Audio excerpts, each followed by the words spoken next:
So our next item on our agenda is the student presentation at Hubbard School. Hi. Good evening, everyone. Thank you for being here for a special presentation for any other points of interest for the board's education. So what we have here tonight, in any educational endeavor, and especially in today's world, one of the most important factors is the purposeful integration of technology. But that just doesn't occur in academic content, math, writing, things of that nature. It absolutely can enhance and enrich the performing arts, the visual arts, PE, the specialist areas. And so tonight, this is Ryan with our student presenters, is going to showcase the purposeful integration of technology, specifically SmartMusic, and how it enhances and enriches and facilitates the learning experiences for our instrumental students here, both at home and in school, and how it informs for instruction. Really, it's kind of a cool program. So with that, I'll turn it over to Mrs. Ryan. Thank you. Very cool. Really excited. Thank you for this opportunity to share this with you. I have 4 students, 4 5th grade students joining me.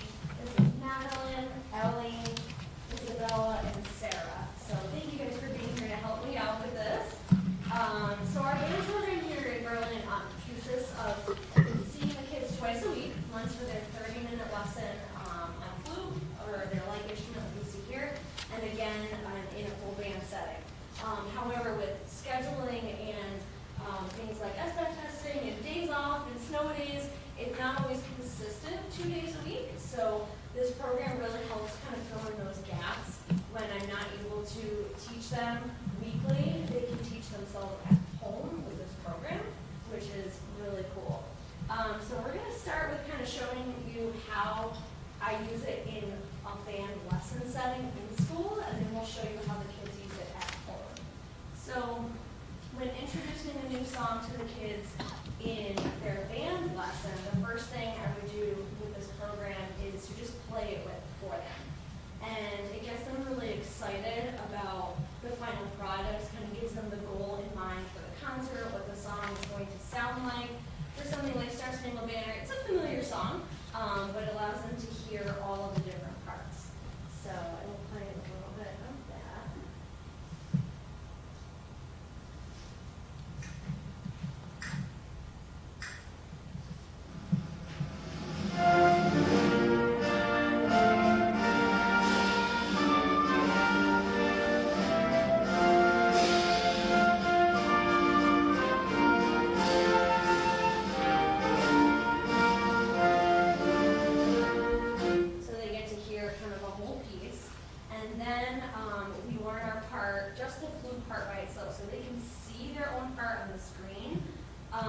I use it as a really nice visual aid. So on our smart board, I can circle things with the markers. It's an awesome teaching tool. I can click on, if this was a smart board I could show you, I could click on different measures, circle it, have them write things in their music, which is a really visual tool for them. Then we learn our flute part by itself. This is the challenge with elementary students is that they are developing, that independence as learners. So they really need a lot of guidance when they first start. So we will use tools from music class that we've learned, like saying the rhythm, which is the same tools that they've used in regular music class, and applying it to flute. They'll say the rhythm, say the notes, we'll analyze a section first before we use the technology. Because we don't want to be relying heavily on that technology. Sorry, I don't want to take the word we don't want to rely on the technology to teach us. We want to be able to still be held accountable for learning the notes and rhythms themselves. So kind of show you a little bit of what we do. So I'm going to have them play a little section. Before we play it, they're going to read the rhythm like they would in music class. Okay? So from 13 to 20. And say, okay, we're going to read the rhythm from 13 to 20 and move our fingers to the notes. Okay? Ready? 1, 2, 3, rest.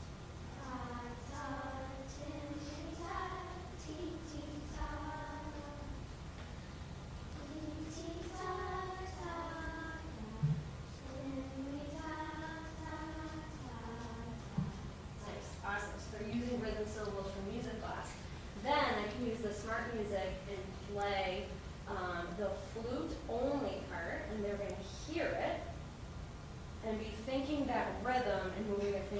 notes while they listen to it.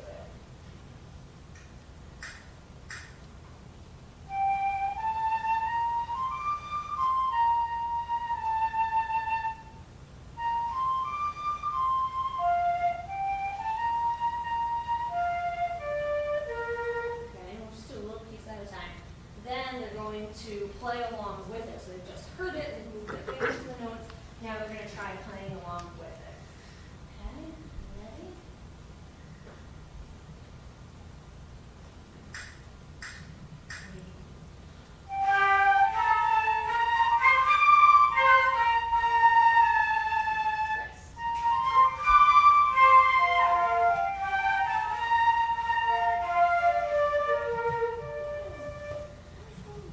So then I give them feedback in the lesson. Okay, let's work on this little spot. Let's go back and do this part again based on that feedback. Then we'll play it with the entire band. So there's a setting on here, the accompaniment, and then we'll add in the band piece, because if they can play it by themselves in the flute section, that's wonderful. But then when they're hearing the trumpets and the percussion and the trombones and the clarinets all around them playing something different, it's challenging to play their own part. But then the SmartMusic allows us to practice that before we even get into a band rehearsal and how to do that at home as well. So let's show you that. Do it again with the band.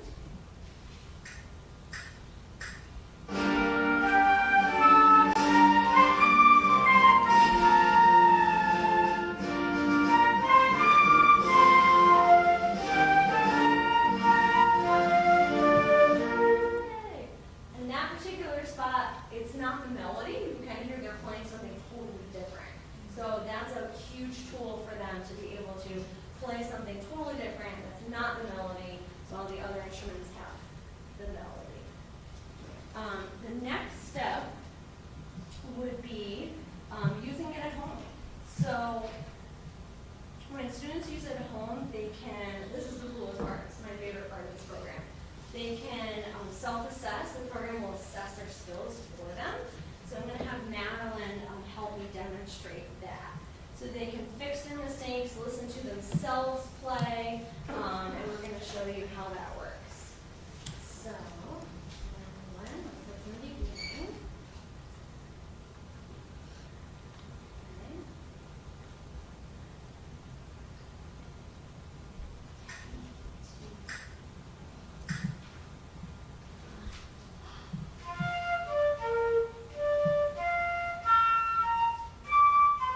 Oh, sorry, I hit the wrong button. I'm supposed to record, not play. Let's try it again.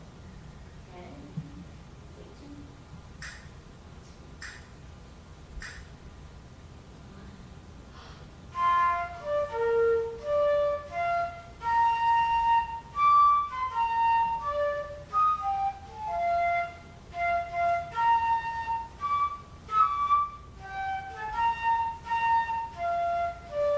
Nice. All right. So I told her ahead of time to make a couple mistakes on purpose, because our concert's actually next week, and so they're playing this really well. So I wanted you to see her make a few mistakes so I can show you what it does. So the green notes she played correctly, the red notes she played incorrectly, and the yellow notes the rhythm was a little off. So then she can go back and she can listen to herself.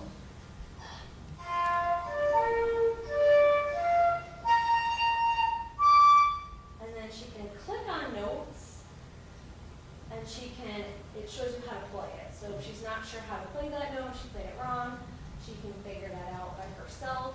Shows how to put her fingers down on the notes.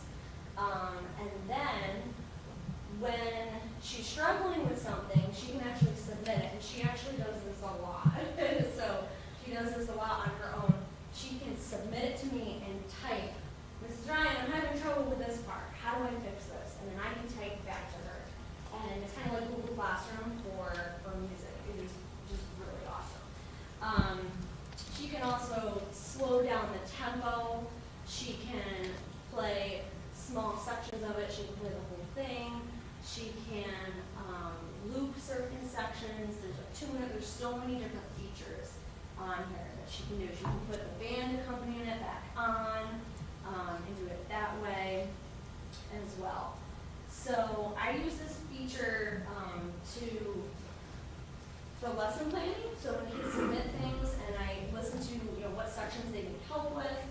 to inform my teaching. And then during report cards, I require kids to send me a little snippet of one of their band songs for report cards. And it's not the only grade that I use, but it gives me a little snippet of them playing at home in a comfortable environment, not in front of their peers, just at their home, and they can send me their best score. They can keep trying, send me their best one. It gives me an idea of how they're playing. So I'm going to show you what that looks like as well. So this is what it looks like when it comes in. So this is one of Ellie's assignments for actually this trimester. So she sent me this, and it shows me exactly what she saw on her screen. So it shows me all of her nice green notes that she got correctly. I can play it and listen.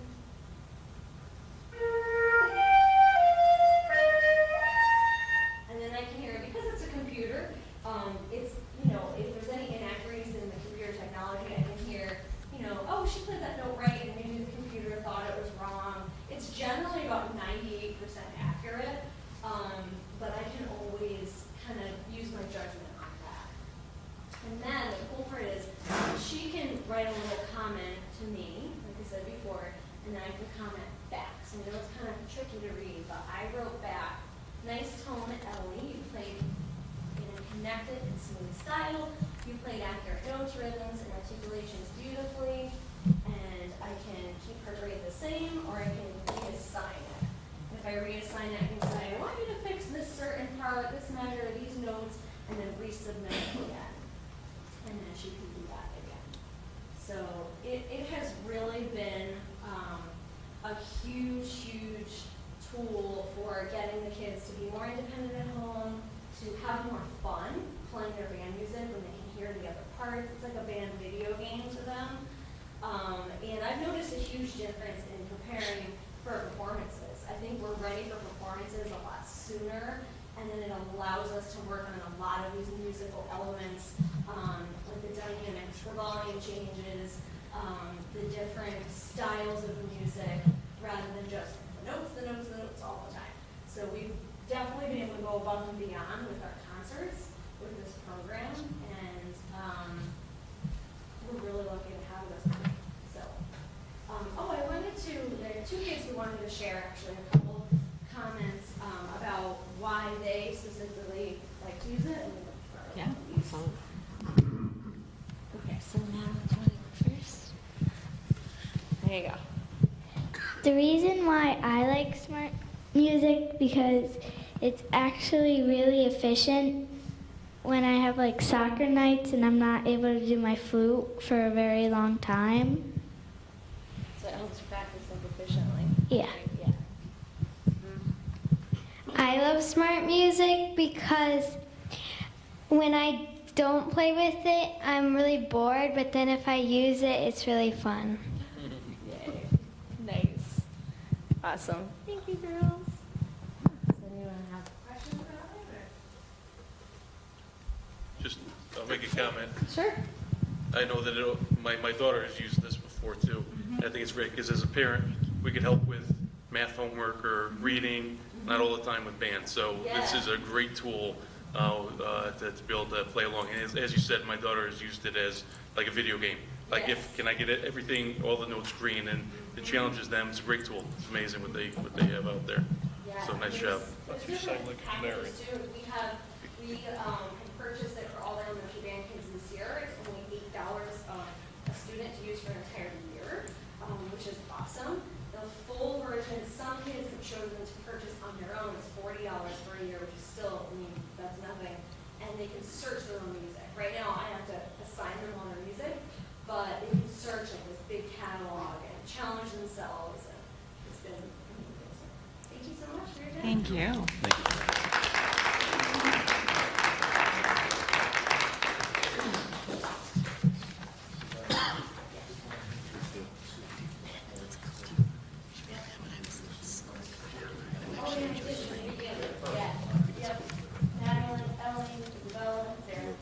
Thank you all.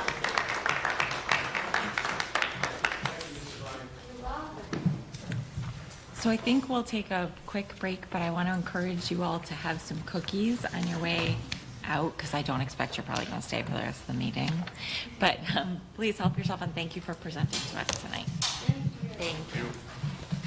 Oh, quick break. You got this. No, it's all you.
It's a long drive.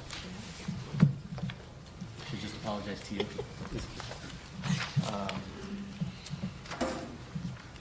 So next up, we have committee reports and correspondence to the board. So we'll start with Jenna, a committee report down there from the students. Okay, so spring sports are still underway this week, and this past Saturday, senior Patty, I can't pronounce her last name, like Murkowski, set the new Connecticut state record for the high jump at 5'10". Wow. And recently, junior Audrey Feldman was selected as a governor's scholar, with 6 junior students also qualifying for national merit based on the fall PSAT. So also, AP testing is still underway this week, and the spring choral concert will be held tomorrow night in the BHS auditorium, May 14th. This Saturday, the class of 2020 is hosting a townwide tag sale in the BHS parking lot, so that's going to be fun. And lastly, on May 23rd, the senior capstone projects will be held throughout the day and the evening. Thanks, Jenna. Any questions for Jenna? Come on, give her a hard one. I call her up, she failed to mention the 13-inning softball game that Berlin High School's varsity team had on Saturday night as well. Yes. It was 2 games for the price of 1. We won 4-3 in the bottom of the 13th with a base hit to drive in the run, Our pitcher threw 162 pitches in the course of the entire game after getting drilled in the shoulder by a batted ball on Friday night. Wow. Those are non-pitching shoulders. It's crazy. Committee reports. Ed Resources Committee, did you guys meet earlier? We did, I don't think we covered everything on our agenda due to time. We talked a little bit about the 1920 budget based on the referendum, first referendum vote. The no too low column was the area that had the most votes with regard to the Board of Education. I unfortunately was not there at the hearing on this past Thursday evening. I know there were some questions and issues brought up with some of the proposed cuts.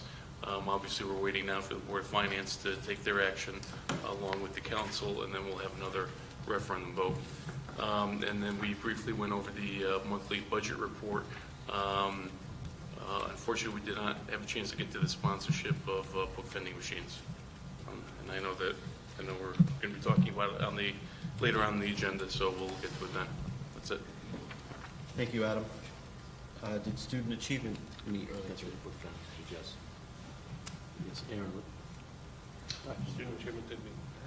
And then what board? Yeah, but someone on that committee want to report up? Jamie, you were there longer. I was there for We talked about the school-based health clinic again that had come to do a presentation a month or so ago. And there's some concerns, I'm trying to think of the appropriate wording. Yes, based on certain information that we received, we're going to look at some other options, if you will. That's it. All right, thank you. Correspondence to the board? No correspondence to the board, sir. All right, so that closes out committee reports, correspondence to the board. We will now move to audience of citizens. Is there anyone here that would like to address the Board of Education? Yes. The floor is yours. If you just make sure you give us our name and address. My name is Ellen Malakata. I live at 1275 Deliberation. This is my ex-husband, John Philbin, and these are our sons, Dakota Philbin and Brody Philbin. They go to Willow Elementary. And we're here to talk about the food policy at the Berlin schools. And if it's all right, Dakota would like to hand out to each board member a little packing information we prepared. Is that okay? Absolutely.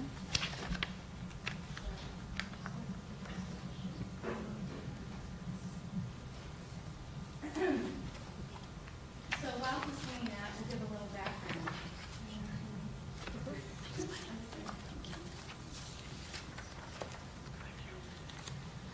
So Dakota, he's 9. He has had food allergies since he was born. But we really tested for it and discovered it when he was 1 year old. So he's had them please hold on. He's allergic to peanuts, tree nuts, and sesame. So sesame seeds, sesame oil, and that can be pretty prevalent in a lot of foods. It's one of those hidden ingredients. It's the one I give most. And the reason why we're addressing this, some of you may remember me. I've been here before to talk about this over the last couple years. And Brian knows me very well. We've had a lot of conversations recently about the food policy.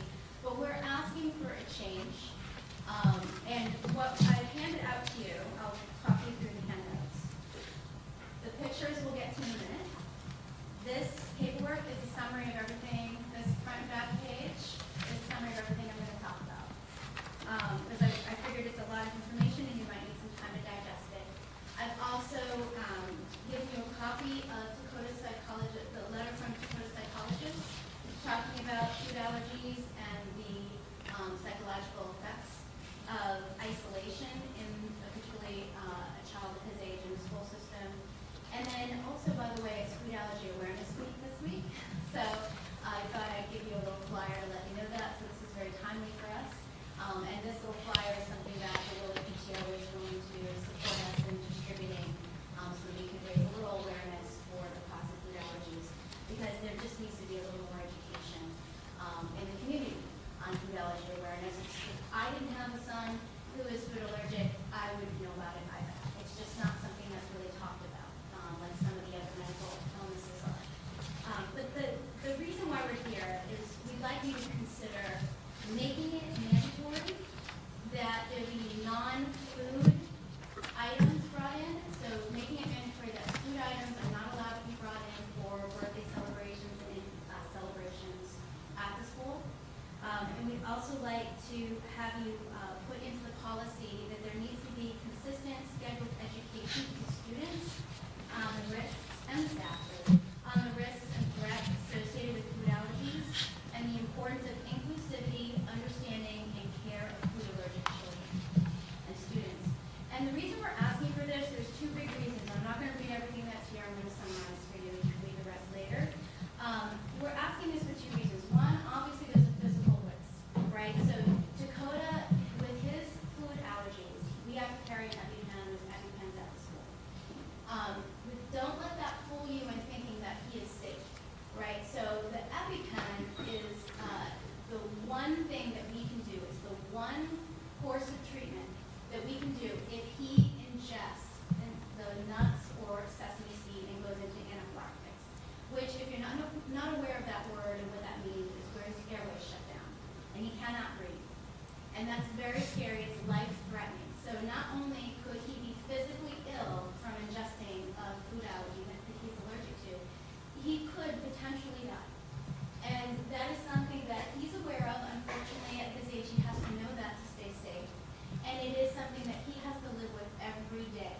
Now, I could say we all in this family have to live with the fear of that and the concern of that. But for Dakota, it is a whole different level. You know, he has to, imagine, does anyone on the board have a food allergy? You have a food allergy, so you understand. You know, imagine those that don't, what it feels like to know that this food, which is a very common thing, it's in all social events, it's prevalent in schools for social events, and outside of schools, we just circle around food to celebrate life, right? But food is a concern for Dakota.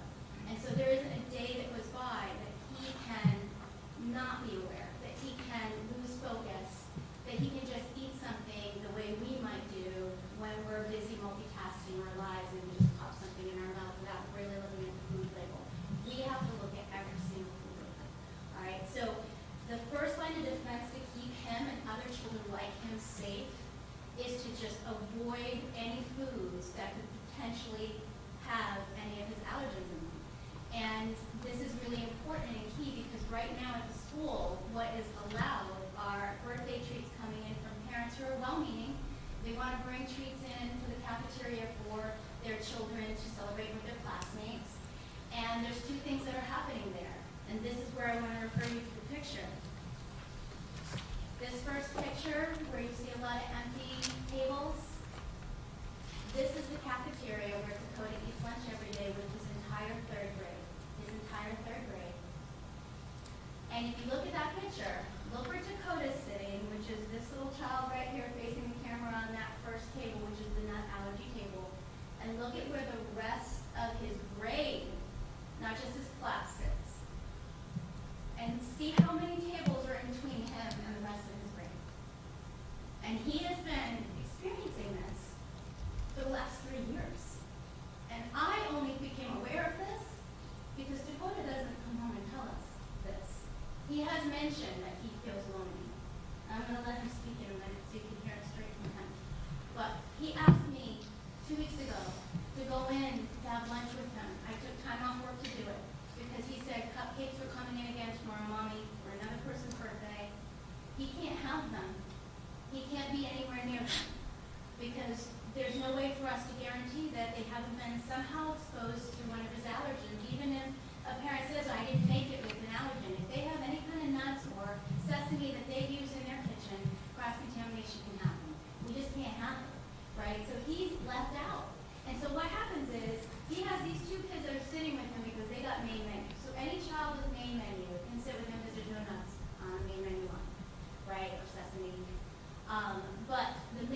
cupcake comes in or a sweet treat comes in for the birthdays, guess where these kids go? They bail to the back, because of course they would. Every kid does that, right?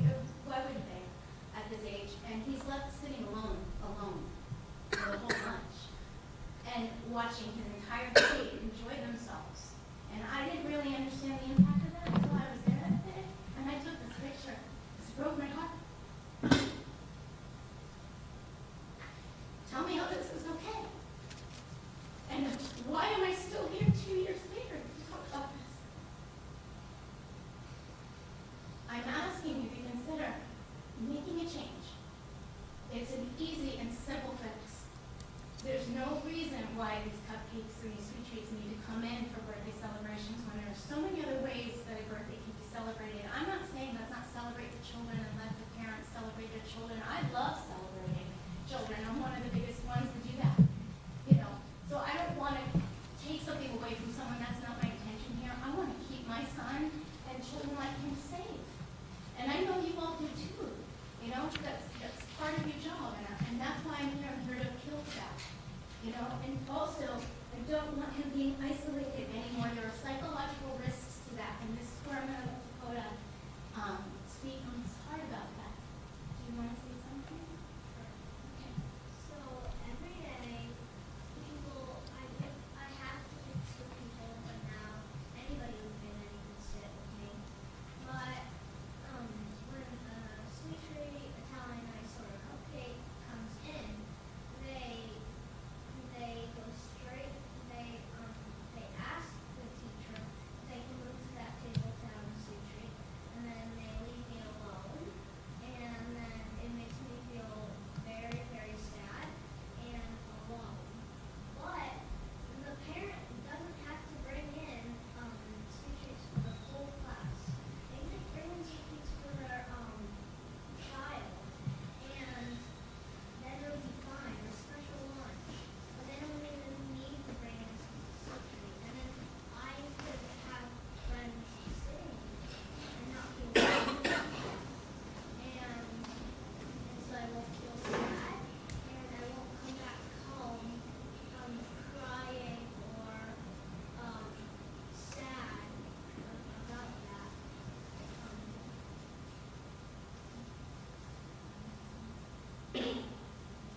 You know, when he was in kindergarten, he came home and he was having this experience, and I didn't know. I didn't know it was like this. I knew he was sitting in that food table. I didn't know it was like this for him. He's currently the only one in his grade that has this allergy. It wasn't always like that, but it is right now. And he came home and he cried to me, and he named his teddy bear Allergy, because he said to me he didn't want to be the only one. He didn't want to feel so alone. You know, and that's psychological risk. There is the real anxiety that he carries of this trauma happening to him. I'll share one more story. This is related, where, you know, he sat at his nut free table. This was several weeks ago, and one of his friends from his class came up to him and said, Dakota, I can't sit with you today because I have peanut butter in my lunch. And Dakota said, yeah, I know that. And then the child took his hand right in front of Dakota's face like this, and he had smeared peanut butter all over his hand. This is in 3rd grade. And held it here and said, watch out. Now, that is bullying, right? I'm not here to talk about that, and that did get addressed, and it got addressed pretty well. But that is, he was terrified, okay? So he lives with this anxiety that something bad could happen to him. And we are following the rules that have been set for the food policy at the school. So you can do better. That policy could be better. And that's what I'm here for. I'm here to ask for it to do better. I'm not going to read all of the studies that I cited here. I did include references to this report by the task force that was assigned by the state of Connecticut to study life-threatening food allergies in schools. It's 155 pages. I did not have the resources to create a copy, but Brian does have a link to it, and I'm happy to send it again if needed if you want to look at it. But I pulled out of this report some of the most important pieces that support my request on this piece of paper, and then you can look at this yourself. But, you know, we're not following the CDC guidelines for what they're highly recommending. What's being made mandatory? Yes. But there is a loophole. And And the Connecticut state guidelines aren't as strong as the CDC guidelines. So if we're following, if the Board of Education is just going with the state of Connecticut guidelines, we're missing a huge chunk of how we can really support children like Dakota in school. And there are so many other things, and I know, Brian, you submitted, right, to everybody that list of other items that could be brought in, other ways that we could support children and celebrating them in these ways that would allow Dakota and children like him to be included. And don't we want to have a community that supports all the children? This should never happen. How many other classes is this happening to? How many other grades and how many other schools in our system is this happening to? This only changed, and I'm sharing that picture with you to show you that it did get changed the very next day, because I called Brian and I called Dr. Correa, and Dr. Correa was totally behind and on board with, said he didn't know that this was happening in the cafeteria because they don't go into the lunchroom. They've got so many other things going on, you know? So he didn't know that it looked like that, and that was his experience. He went in and he moved everybody and more evenly distributed them, but still, if a sweet treat comes in, those children that sit with Dakota leave that table and he's still alone for the rest of lunch or even the whole lunch. Do you want to say one more thing? Yeah, okay. So I think I've said my piece, Dakota. What would you like to finish up with? And I asked people to sit with me, and some days when my friends go by, I ask them, they can sit with me today, and they walk by and they say, and when the sweet treats are in there, when they see the sweet treats at first sight, they go by me and they say, no, sorry, not today. I'll sit with you another day. And then all my friends walk by me, and it just makes me sad because I see all of them in line looking at the food, the sweet treat, and then when they go by me and I ask people, they say, no, sorry, not today. And then and some days I don't even ask my friends, but they say, no, sorry, not today, when they walk by me.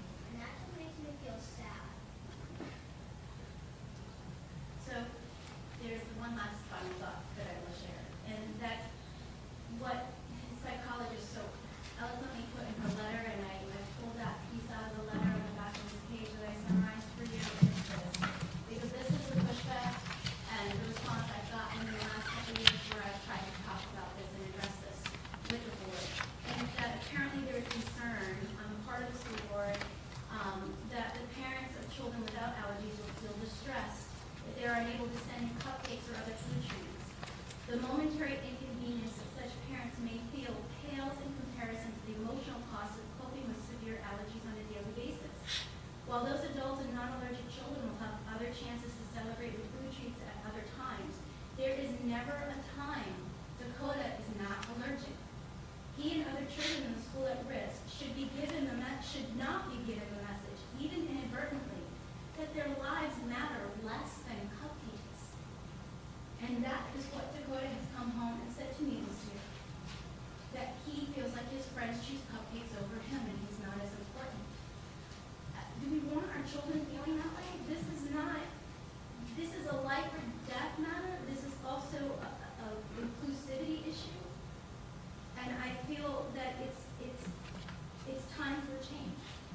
And so I hope that you'll agree with that, and I really hope that we can make that change. And I know, Brian, you pulled together an idea for how maybe this could work, so I can turn that over to you. So I first want to commend Dakota for coming forward, and your solution is a solution I didn't think of, and maybe some of the board members would think of, but why didn't it just go to those own students individually? They can have their sweet treat, and then the majority of the students win it. I didn't even think of that, so I commend you for your courage and your willingness to think and problem solve, so thank you.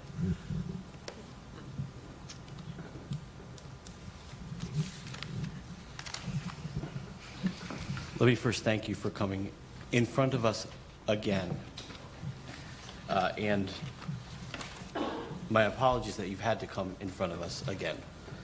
We do have a discussion scheduled for this evening about this very issue. I cannot guarantee you that we will have action tonight on this issue, but I know that the board that sits in front of you today will have very healthy discussion about what's the right thing that we need to do for all of our students. I know I have a very strong opinion on this, and if you're here, then you'll hear it. We'll be discussing it later. I know that you have both your sons with you tonight, so maybe they don't want to stay up that late, but we certainly welcome you to stay for the discussion. So thank you. So far, we've got so moving bullet. What happened to one of our kids? In your town,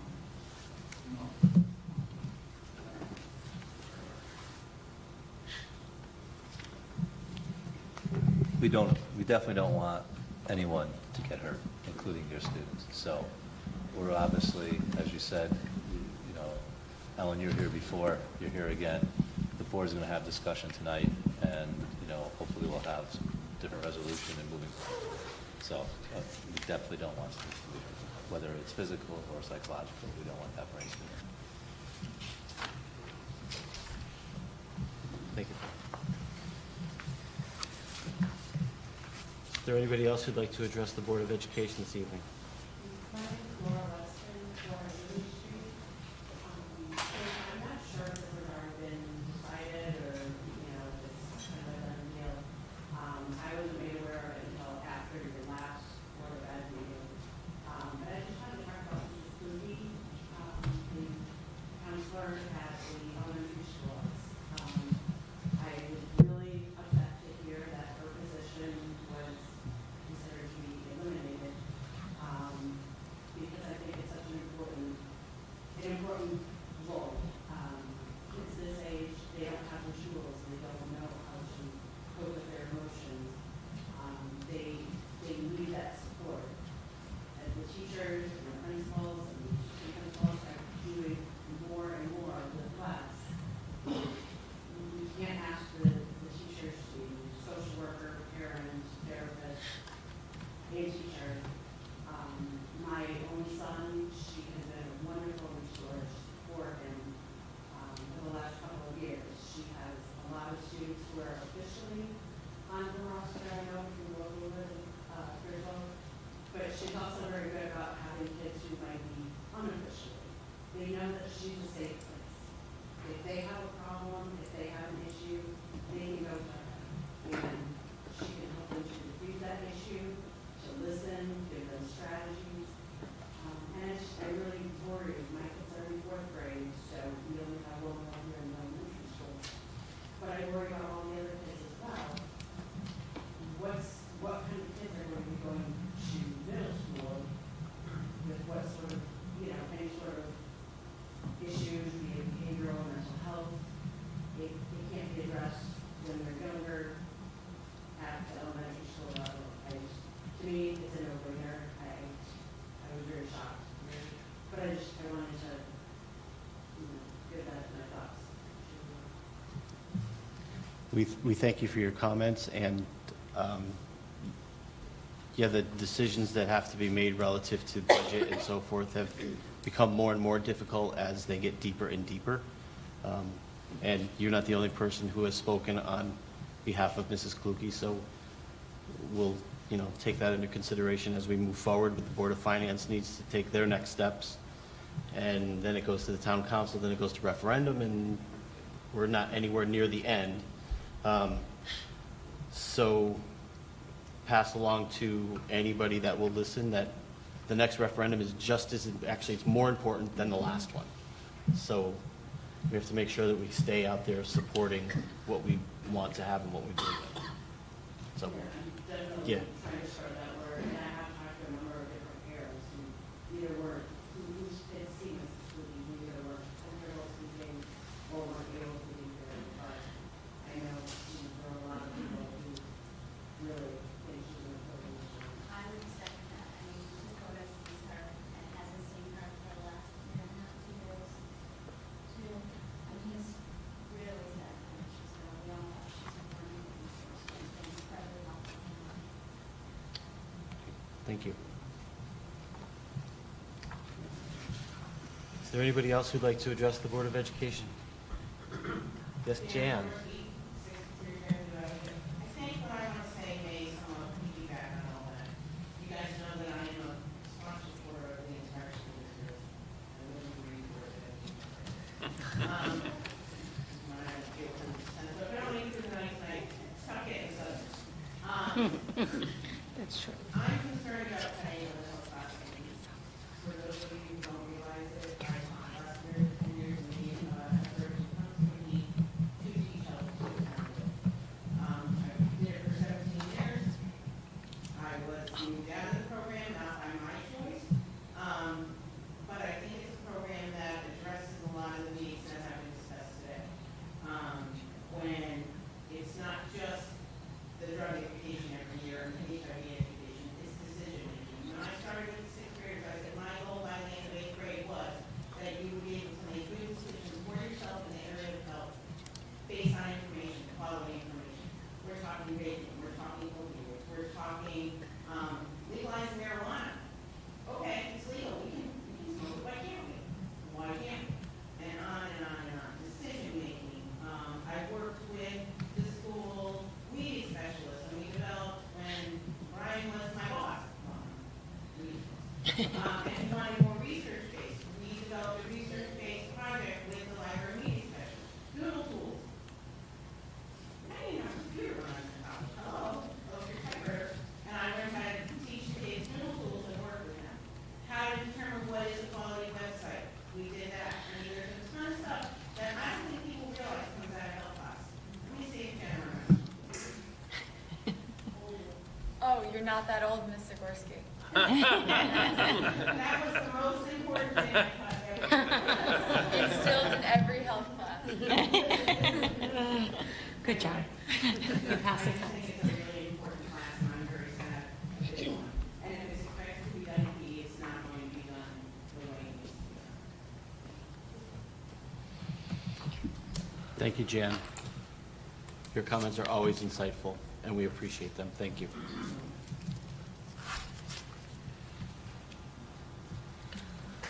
Mr. Richards.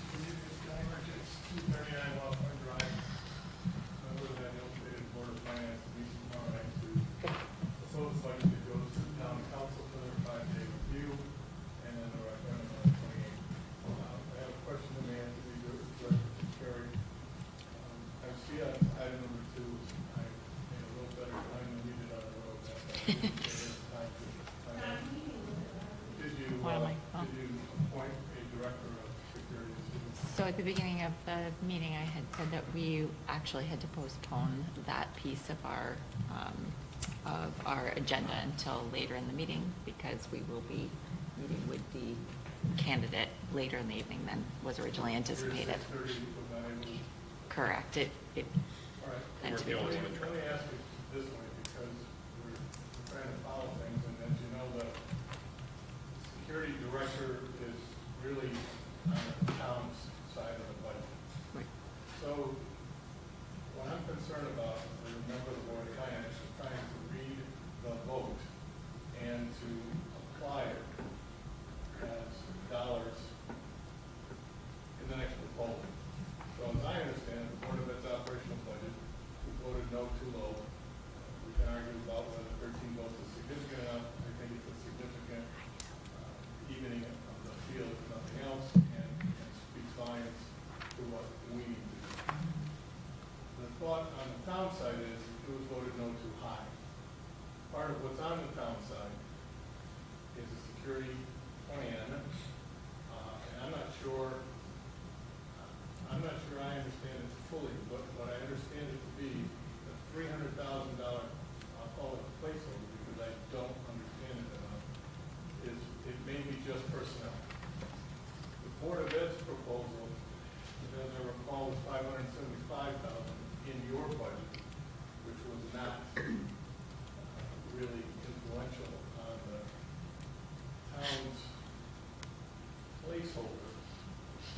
I believe that the placeholder is for personnel only. So if you took the cameras out of your proposal and put them into the grant, then you'd say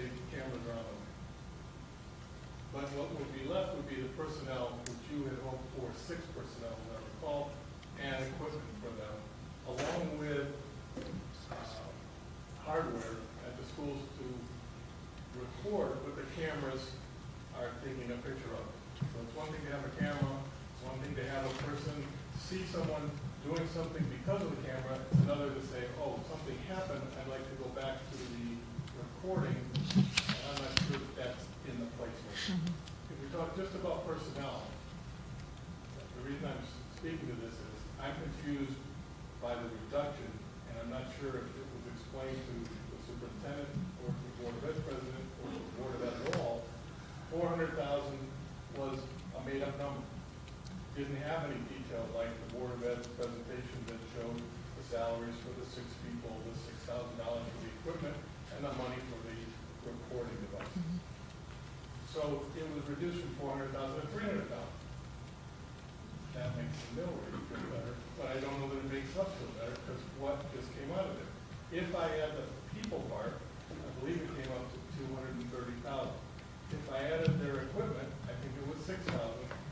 And if I do the math quickly, I believe there's 40 to 50,000 for the recording devices, which still is less than 300,000.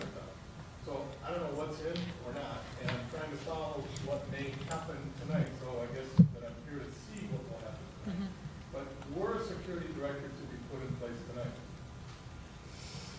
where does the board feel that the rest of the security proposal is headed?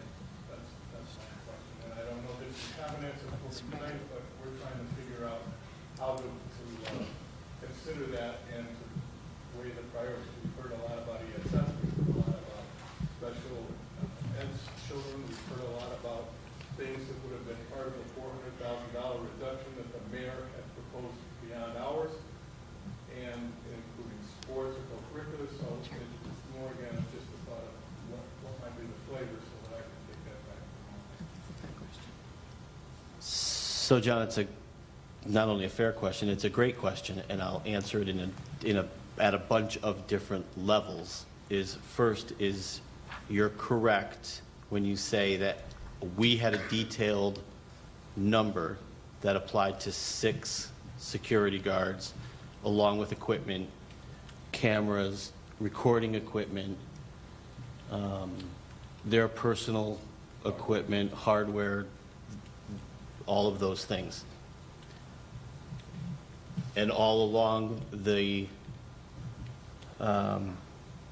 conversations with the mayor were that would be held in a town-controlled account, the account that's called Account 61.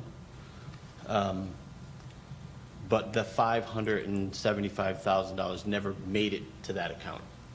$400,000 is the number that was over there, but there was no detail behind it.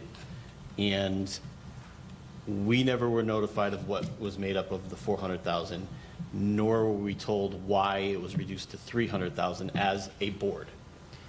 I'm going to turn this to Brian now because I know that he did have some conversations with the town manager, and maybe he can give you some insight there. But yes, should we name a security director, that amount of money for what his salary will be is part of now what is sitting at $300,000. The future of that allocation to us is unknown because, as you already know, everything that we put into building and site and capital never made the town budget. And that was part of that overall ask originally. That's why you never saw the 575. It never was built into the town's budget as it went forward.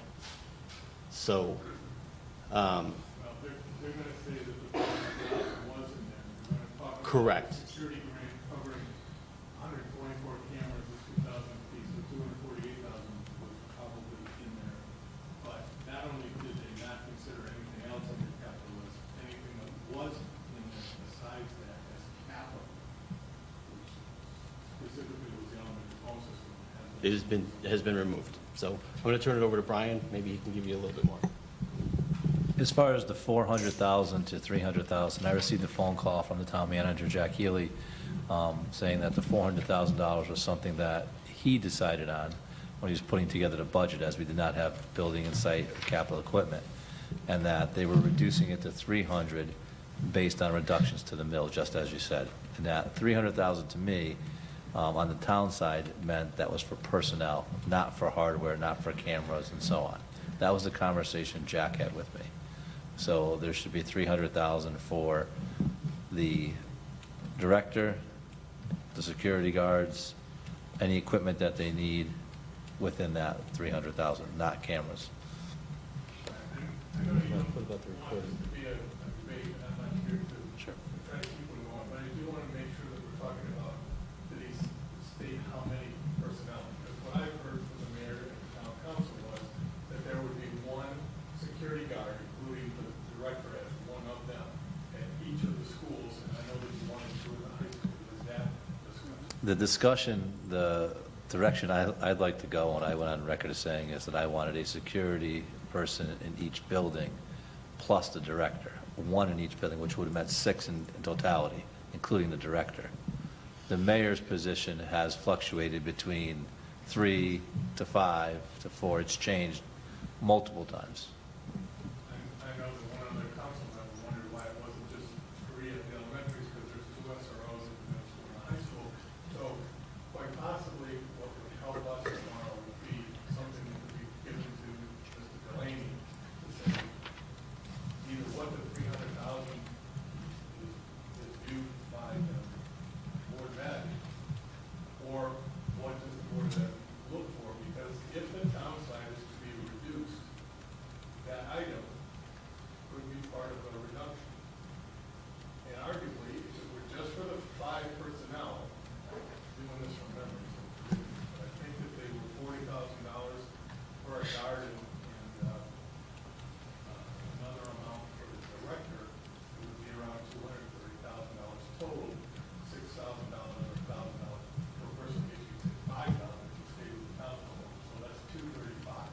Would that be something, and this is a rhetorical question, you don't have to tell me that tonight, is that a sufficient amount?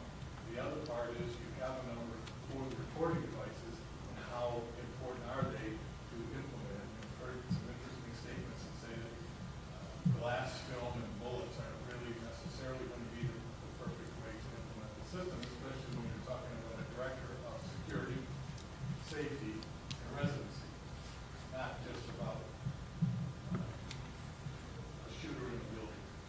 It's trying to implement a plan that the board of ed has a vision for, and I'm not sure if we're all talking on the same point. Thank you. Can I just offer something? So, and I don't know that this actually provides an answer to the question, but, you know, what you've just shared or asked has me thinking that whereas our plan sort of summed up and compartmentalized different aspects of a security, of an approach to security, including personnel and or hardware and or recording devices, et cetera, to just have a certain amount of money slashed from that necessitates that we kind of go back and reconceptualize a plan that makes sense, because you can't just sort of cherry pick things out of a plan and expect that it's going to be, you're going to be able to execute the plan, the original plan, in the same way. So I think it's, I would imagine that we would perhaps have a discussion with the director of school security, were we to appoint one, who would then help us to devise a reasonable plan given whatever funds we are given. I don't think we could just sort of say, well, we're going to take this X, Y, and Z out of a plan and it's going to be exactly what we had envisioned or conceptualized originally. So I think that's a really hard question to answer without knowing what we have, or we have to work with, right? Right. So I know that's sort of a circuitous argument that we're, not argument, but, you know, discussion that we're getting into, John, but I really feel like we can't just start from a place where there is no answer. I think until the budget's set, our hands are tied. And I think we can talk about it as much as we want, but It's just like rolling the dice at this point. We don't know what we're gonna do. We know that we're in a really difficult position because we feel like we're pressed up against the wall. We want to provide all the opportunities for the students and the staff, but our hands are tied here. We have to make really tough choices, but we do need to move forward at the same time. So I think the discussion just needs to wait until after the second referendum. Didn't answer your question, but I hope it helps a little bit of clarity. Okay. Anyone else like to address the Board of Education this evening? Alicia, you're the only one left. All right. So seeing none, we will close audience of citizens, and we will move to the consent agenda. Is there anyone who would like to add or remove anything from the consent agenda at this point? Okay. Seeing none, I will entertain a motion regarding the consent agenda. Move to approve the consent agenda as presented. Motion by Julia, second by Carrie. All in favor? Aye. Opposed? Motion carries 8-0. And we are off to new business. Facilities-related updates. Mr. Cugno. Mr. President, I have just one thing to report on today, but it is important. You might recall that at least once in the last couple of months, we've reported on a new classroom at McGee Middle School for the BLAST project. I want to read a couple comments here I have about the project. It's important that I update you on where we are. Unfortunately, Linda Holian, our Director of of Pupil Services, was not able to be here. She's not feeling good, but I do want to read some notes here. The planned development of the BLAST classroom at McGee School includes the renovation, fit-up, and reuse of an existing classroom. The BLAST program provides necessary and specialized services to students with conditions such as autism, Down syndrome, and multiple disabilities. Some of these students are nonverbal. Most need one-to-one or two-to-one coverage by instructors and or paraprofessionals.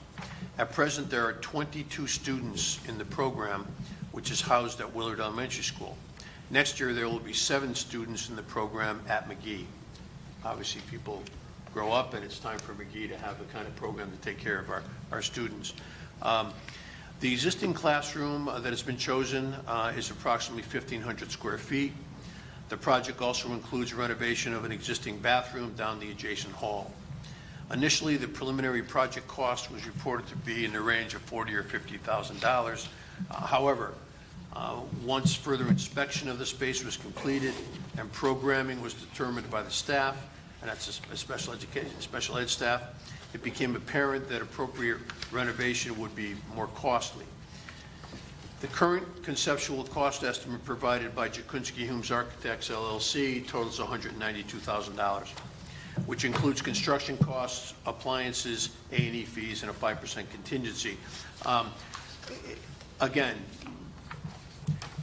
what we think is going to happen is that's a cost estimate that has to do with putting it all out to bid and having it all be done by private contractors. What we're going to try to do in speaking with Doug Solek is to have as much of the job as possible be done by the staff of the facility department. So we're thinking that that's going to get a lot lower, but I'm just giving you information so you know where we are in making decisions. With the management with the management and some work of the town facilities department, we hope to complete the schedule for the project by the beginning of 2019-2020 school year. However, depending upon the schedule for fabrication of millwork and the availability of qualified construction firms this summer, the schedule for completion could extend into early fall. Final design, construction documents should be completed in this May, with bids expected in early June. So we're going to be working the schedule as best we can, hoping to get the responses we can, and hoping to get the job done by the opening of school. It's got to be completed in one form or fashion. I'm assuming that the town will have a backup plan if it's not ready to open on day one of school, but we will figure something out to make sure that the students are taken care of naturally. Funding for the project will have to come from fiscal year 18-19 Board of Ed operating budget and the town capital account. The project is a necessary priority for the Board of Ed, given the needs of our special education students. So this is a priority project for us. And again, we're on the right track now. We're figuring out exactly the funding sources and what we can do in-house to get it done. But I just wanted to let the board know that this is one of the projects this summer that will be a priority for the town facilities and the Board of Ed. Thank you, Jeff.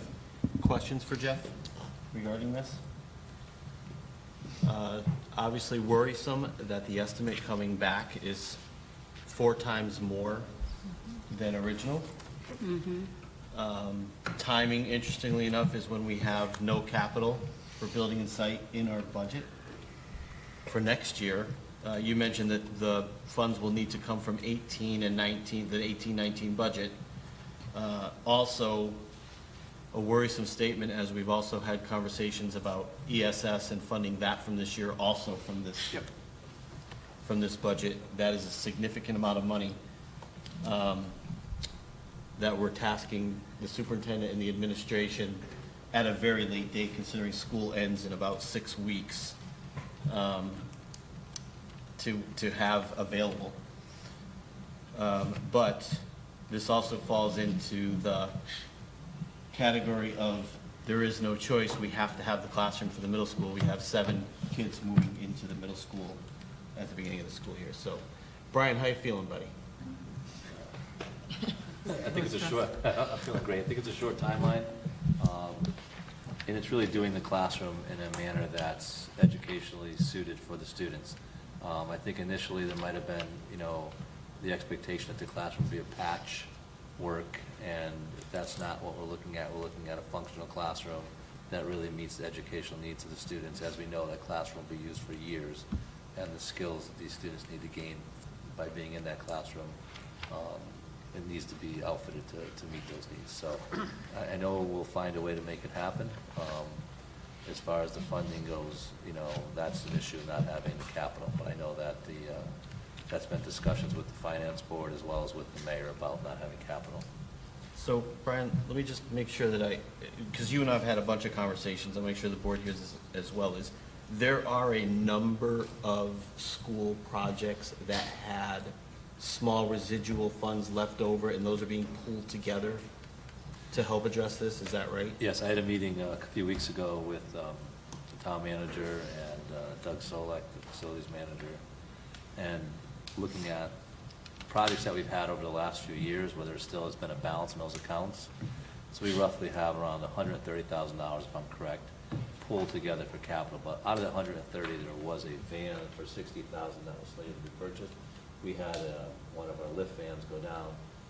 That's a $60,000 purchase. It's not I believe it's not a minivan, it's a full-size van. So that leaves us with $70,000 for the entire district for the entire 19-20 school year to maintain. So gym floors, painting, things that we normally would do in the summer, that funding is not there.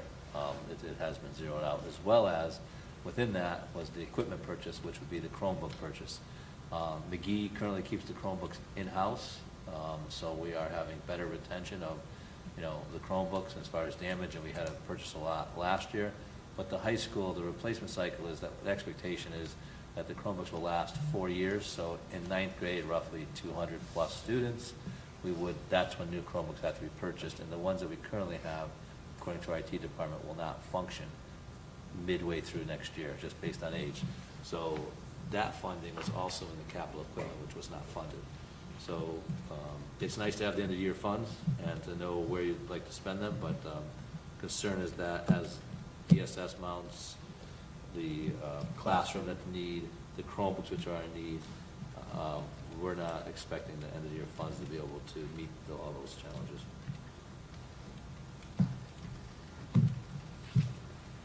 Questions? Okay.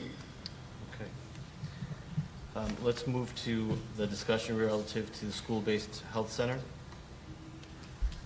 I can quickly summarize that. I know that Aaron met with the subcommittee, but Linda, who's not here tonight, and I went and visited Clinton. There's several visits, Clinton Public Schools. Clinton has been working with the same community-based health organization that came and presented us for the last 5 years. We met with the assistant superintendent and the director of PPS. Neither individuals were there when the community-based health started in Clinton. Clinton has it in each of their schools. They have 4 schools there servicing students' needs. After a lengthy conversation, there were many pitfalls that they've disclosed to us. One of them being that as much as the group came to us and said there's family services offered, they do not offer family services outside of the school. And she said that unequivocally that they've asked for it. They again were given that they did. That's what her predecessor told her in that position, but that was not the case. What she also shared is that there is definitely a need. She was concerned or is concerned about the diagnosis by the professionals that are there, that there was a similar diagnosis given to many of the students, which then allowed for billing of insurance. There was also an issue with the exclusivity of letting someone come in and practice in the building. The organization felt that all of the potential clients should be directed to them regardless of the disability, instead of going out to some of the professionals that are in the community that they've used for years. The PPS director had to meet with several supervisors to say, no, we're going to use this clinician for this, not with you, and so on. And she had established a monthly meeting with the supervisor to oversee the program, creating all kinds of forms and documentations to ensure that when they're being diagnosed and that the work that's being done with the students there's some fidelity to it. So we left, and my last question to them was, would this be something that you would entertain again if you were starting off, based on she said it's a lot more work than what I thought, and a lot more monitoring and a lot more oversight than I ever expected. So that was not, they did not say that it was, yes, there's students in need there, but they necessarily didn't say that this was the program they'd go with. They started at ground zero. And, she didn't say that it's not helping some students, but she definitely had concerns. So the conversation I had with Linda's conversation with me is that the management of it and the oversight was much more than Linda thought it was, and not so sure that the services, the impression was that it was a federal program that was coming in. I know it's maybe a federal program, but the idea that the revenues are generated by the parents having access to the counselors and that there's a diagnosis given, it's almost that self-perpetuating client base that comes in. Linda and I spoke of other models, even to look at current practitioners that we have a relationship with, that we believe strongly in, and asking them if they'd like to come into the schools, and then they could set up the same similar and build parents and so on. As one parent shared tonight at the budget meeting, that getting a health professional that's available in the evening when students are available is difficult. So if they're willing to do day hours and set something up, that might be a better route where we're not looking at an outside organization. We're hand selecting who those clinicians are to work with our students and having some vetting. So, if you have any questions, I'll gladly share. But we had about an hour meeting with them. They were very helpful, extremely helpful. So what you had just said, I know in Massachusetts, where my niece live, they do that in the school. They've had a lot of budget issues, and they've brought in therapists from the community, and they work it out with the parents. And I know my niece, she, no major issues, but she just benefits from talking with someone once a week, and she sees the lady, and the lady communicates with my sister and also advocates for her in the school, and she has an office in the school or some space, pulls her out, and my sister loves it. I thought it was very odd when I first heard about it, but it is something that is happening in Massachusetts. Right, but you think about it, the times, as the therapist said tonight, the times are very difficult out there. It's hard to find mental health.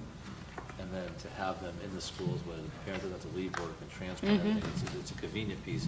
But you want to make sure that whoever they're working with, the practitioners, are high quality. Right. That they're, it's not just giving a student a label. And I hate to say that because, to keep a billing cycle going and profitability. So Linda and I, we're going to look at that and see what clinicians, if there was any interest, and see if we can move forward from there. Or if there's a different group that does a similar practice, not this group. Not this group that we heard from the other night.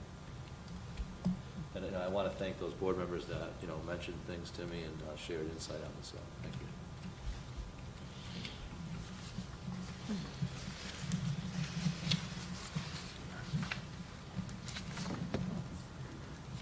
Anything else on the school-based health center? Okay, hearing none, we will move on to discussion regarding the 2019-2020 Board of Education operating budget.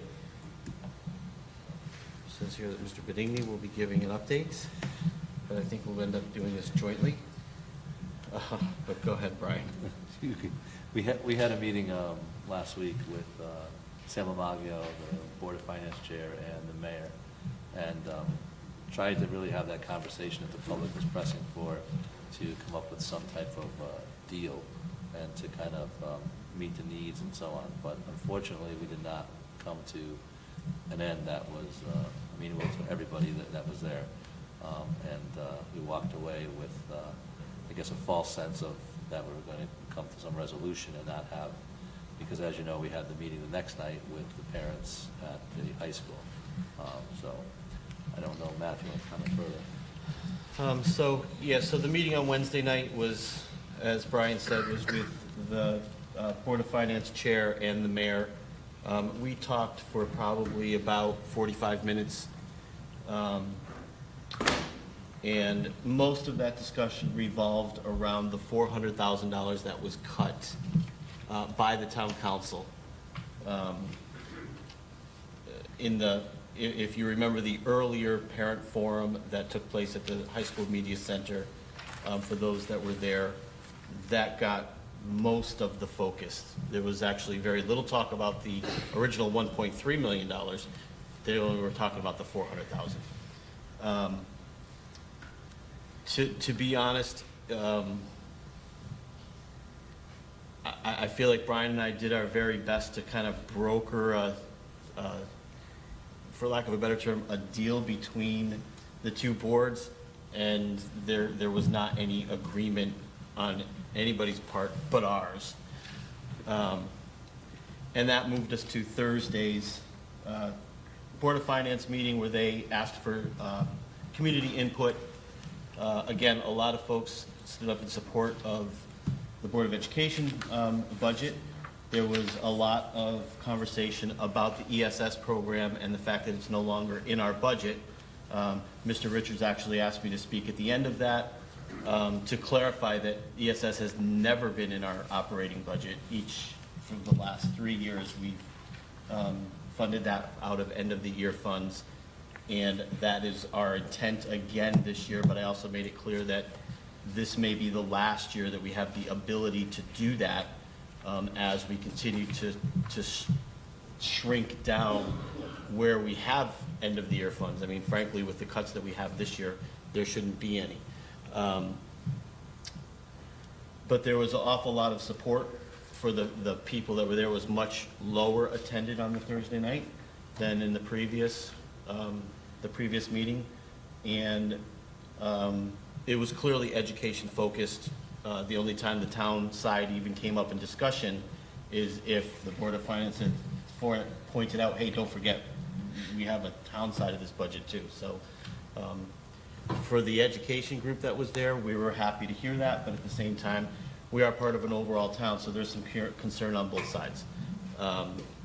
With that said, I know the Board of Finance meets tomorrow night. They're going to make some decisions. It then goes to the town council. They get to review for 5 days.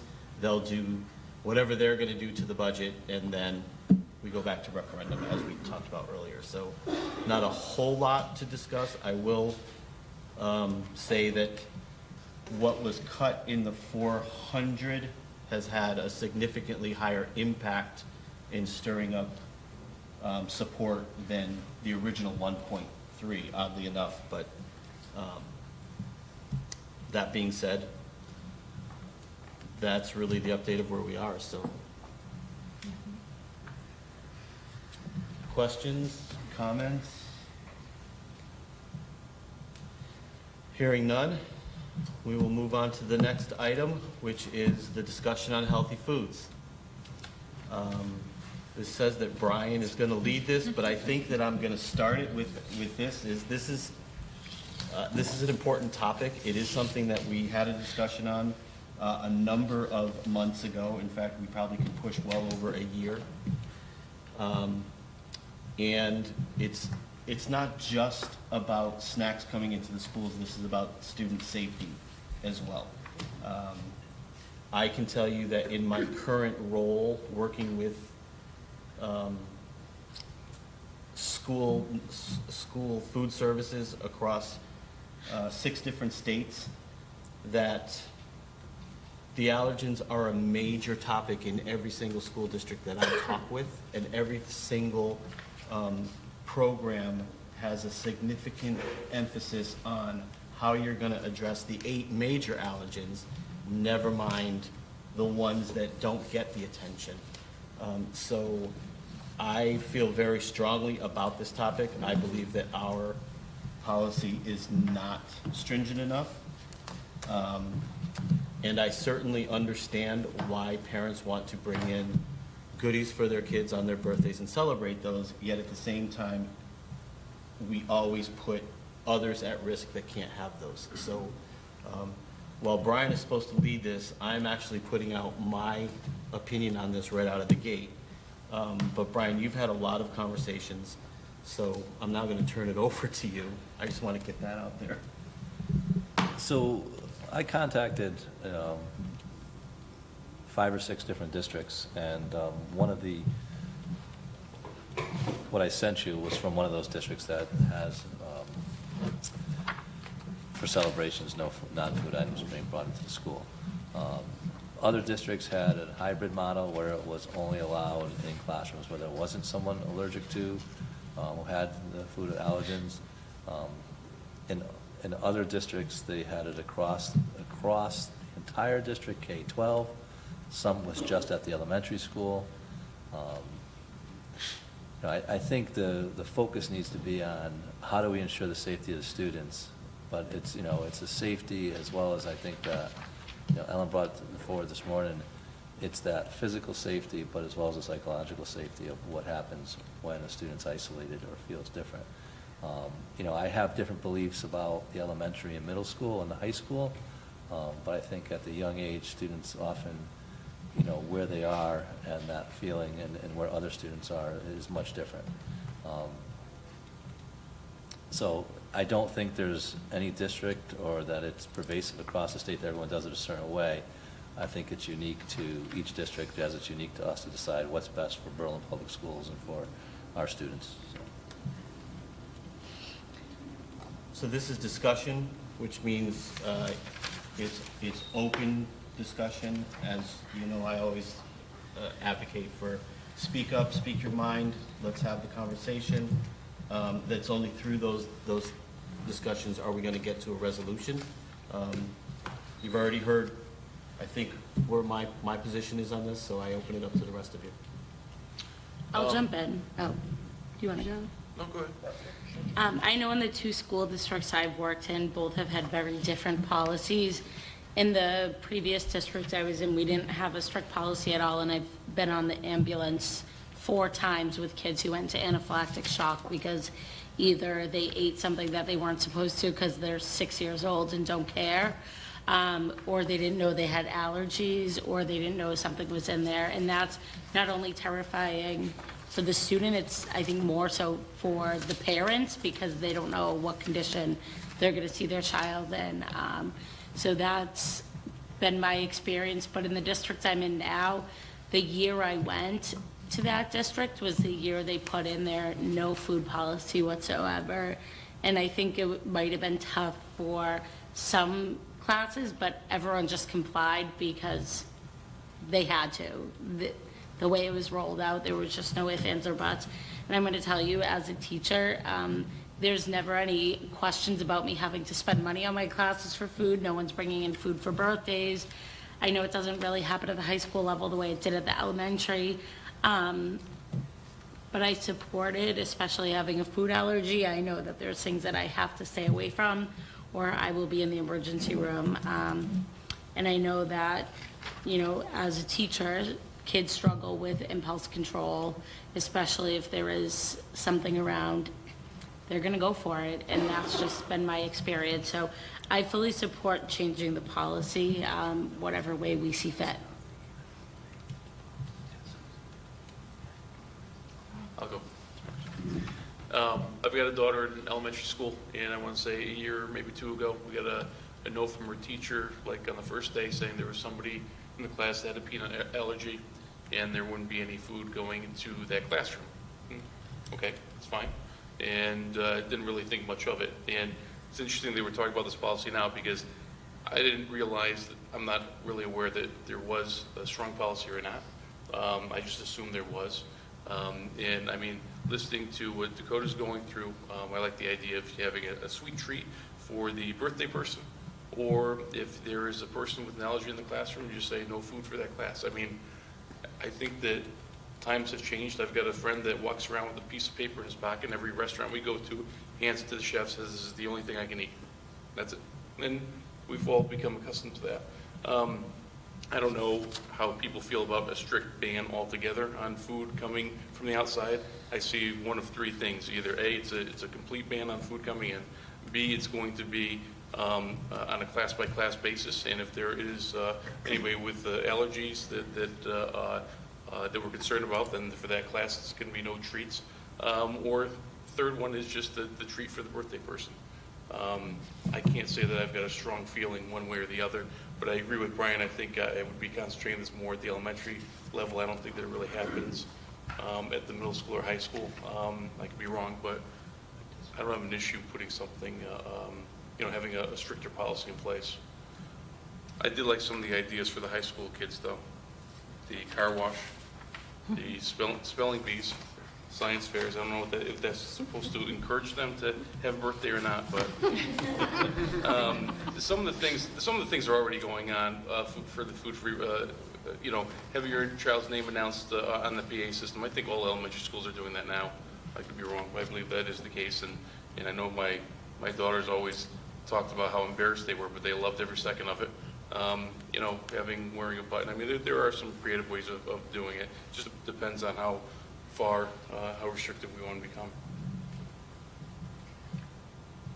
Do you want to say something? You can go first. Okay. So first I want to say, Dakota, I think you were really brave to come here and talk about your experience, because it's hard to talk about feeling left out, but all of us feel it at different points in our lives, and kids feel it for different reasons, and adults feel it for different reasons. But I think that for me raises a bigger issue of inclusion for everyone. So there are ways I think that we could be doing a better, sort of irrespective of the food issue, I think we could be doing a better job of teaching all kids and adults in our school system of how to be more cognizant of including everyone, whether it's around food issues or other things. So, I mean, that picture that is very upsetting to me. And the story about someone getting close to you with peanut butter that could actually really hurt you, that bothers me more than anything, because that, to me, is really about increasing people's understanding and sensitivity to one another. And we should all be. It's not just about physical well-being, it's also about psychological well-being. I also have to be a psychologist, so that's kind of my wheelhouse. So I think that's one issue, and food is a food policy is a very, relatively easy thing to address as compared with increasing people's sensitivity and understanding more globally, right?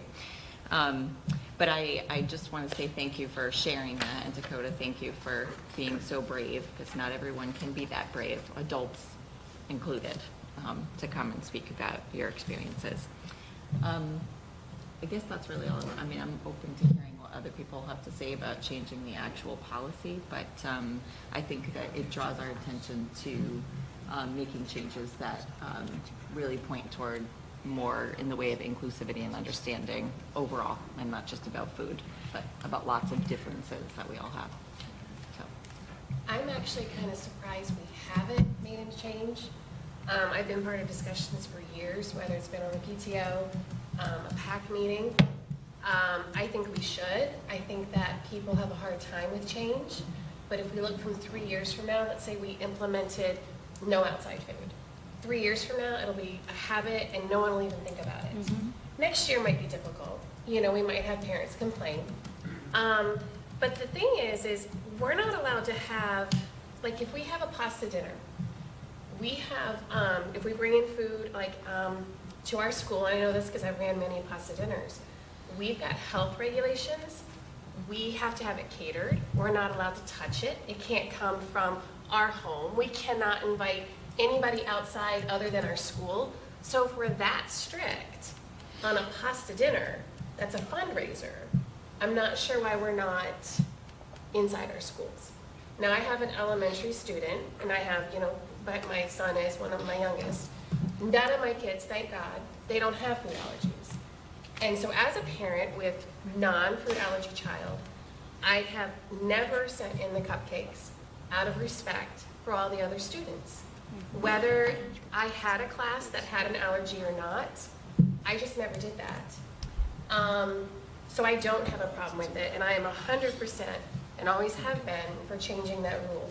Like I said, a few years from now, this wouldn't even be a topic. We wouldn't even think about it. And if we have to be that strict on a pasta dinner, I don't know why we can't be that strict during school hours. So you just made me think of something else too. So there are, there's also the idea that some families can send in treats for their kids and other families can't. So there's also the possibility of kids feeling left out because on their day, someone is not able to send something in for them. So it might sort of even a playing field. It might have sort of a secondary benefit in a way of evening a playing field out a little bit. I agree. I think especially at the elementary school level, the inclusion thing is just heartbreaking to me. But it's the education component around it, because we have to have these children, staff, know the reason behind it. So I'm all for it, but we need to go further and make sure that there is some sort of discussion as to what it is, how it affects them, so that when we're going outside of school at birthday parties or friends' houses, that we don't have an incident like that, where they're just fooling around and think it's funny, and it's really something that's very dangerous. I think we definitely need to make sure that it's more strict. We need to put that component in as well. Yeah, I would just second that. I had an older sister who had actually the exact same allergy. Have an older sister, fortunately, because she hasn't had any peanuts, but it is life-threatening. And, growing up in that, I had that education. I was very young. I know, don't use the same knife in the peanut butter and the jelly, because it's a very serious issue, and a lot of people don't understand those. And I think just, I think it was put very well. Cupcakes versus someone, a person. I think when you put it in those terms, it makes it very easy to decide.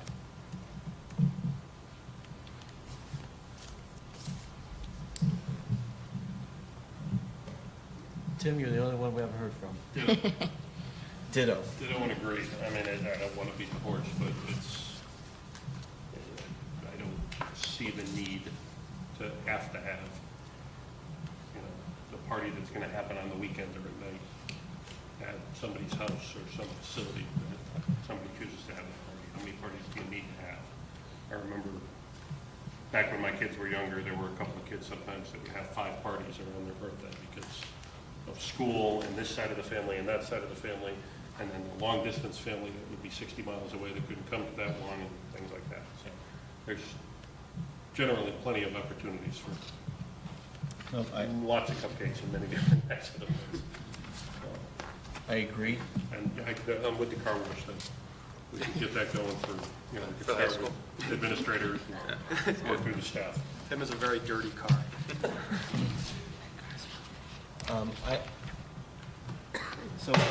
I'm not hearing any resistance to changing our policy, making it more stringent. I guess the question becomes, Until the citizen publishes it. yeah, how far we want to go. I have already said I'm an advocate of district-wide,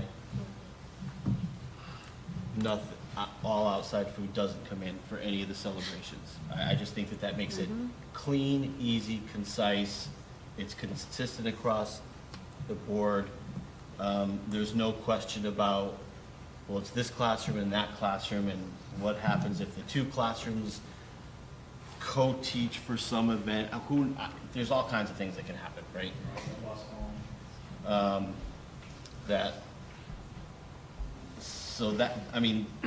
That's where I would come from. What I would like, and what I think that we should do is let's get some more of the policies from some of our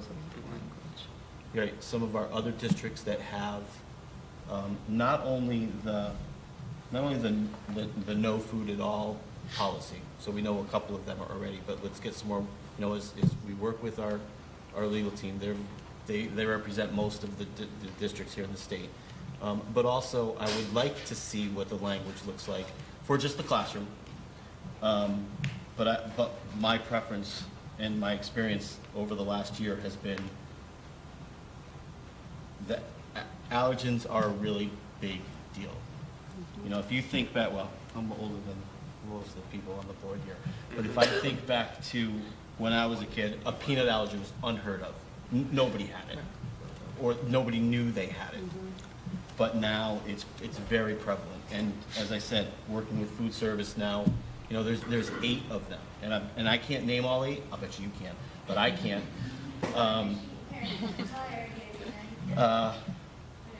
But they take a significant amount of time in all of my discussions relative to food service about how important they are and the risks that are involved. So it's a serious issue. We thank you for coming. We're sorry you had to come twice. But I think that that's where we go, and we adjust our policy. And honestly, from a goal perspective, we should get that in place for the beginning of next school year. So, I'll just add as an extension of this, because it's a related conversation, but I know we also had a conversation about food in schools, like being sold in schools, so we just had muffins with Mom at Hubbard last week. Presumably there are things that were brought in for that purpose that would not, this would have sort of a domino effect. Right, exactly. Absolutely. So it's just sort of an extension of that thought that we would have to explore. Probably it would not just be one singular policy related to food coming in, but. Mayonnaise with Mom, perhaps? No, probably you can't have mayonnaise. We'll find the right. Anyway. Yeah, right. Well, actually, I don't even know why I had to be with Mom. A Mom. bottle of water with Mom. There's a special person. Any more on this? I guess, just to clarify, your request of more policies from districts. I wonder if it's maybe not more prudent to. It's about language. Well, but to have Brian and his team come back with what they feel comfortable with implementing. Yeah, that's fine. Give us a policy or maybe 2 policies where this is a super aggressive policy, this one's a little bit less aggressive, but we like it. We think people will be happy with it. Here are the pros and cons of each. I think that's maybe a better approach. Yeah, because you have to enforce it. We just get to vote on it. I'll come back, if it's okay with the board. I'll prepare 2 sample policies that you can then look at for next meeting, and you can edit them as such, unless you want to do it in the subcommittee first, and then look at them as a full board. Really quick, one thing I like that my district does, if like a club or something is having a celebration at the high school level, or any type of food is being brought in, it has to be cleared with the school nurse a month before. And then any student who does have an allergy, an alternative has to be provided. So we want all this money to do like a party with our students from the stock market game. I think I got like a $200 Visa gift card to do like a pizza party or something. So I submitted the list to the nurse a month before. She came back, gave specifics on, well, you need to make sure you get a gluten-free and then something else. And then the nurse contacted the parent and so on from there. Then when I placed my order, I just within the guidelines, and then it was all set for everyone. So I do like that. in my district does do that, so. The only concern with that is we've done something similar where right now the teacher will let me know usually, when a tree's coming in so I can give them something that's comparable. But, I mean, Dakota, you see that picture, it's not for him about not being able to eat in the school. Right. For him, it's feeling like he can't have what everybody else is having, and he has to sit separate from them. And so he loses out on that social aspect of hanging out with his friends. And so that is the biggest concern for that scenario for our department.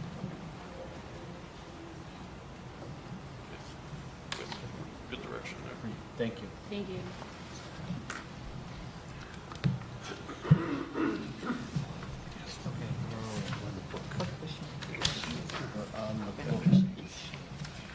All right. Next up, discussion on sponsorship of book machines. Who's leading this one? I'll just start, and then I'll let Dr. McGurk take it from there.